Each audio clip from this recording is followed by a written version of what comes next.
Offering free shipping on your Printify products can boost sales and attract more customers. Here's how to set it up effectively. Determine shipping costs. First, analyze your product costs and shipping rates through Printify. Understanding these will help you decide how much of the shipping cost you can absorb while still maintaining profitability. Adjust product prices. To offer free shipping, consider increasing your product prices slightly to cover shipping costs.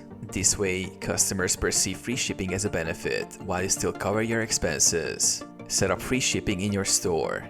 If you're using Shopify, Etsy, or another e-commerce platform, navigate to your shipping settings. Create a new shipping profile that offers free shipping for specific products or order values. Use Printify's shipping settings. While setting up your products in Printify, ensure that the shipping options reflect your free shipping offer. You can set a flat rate that includes the cost of shipping or set free shipping as an option. Promote free shipping.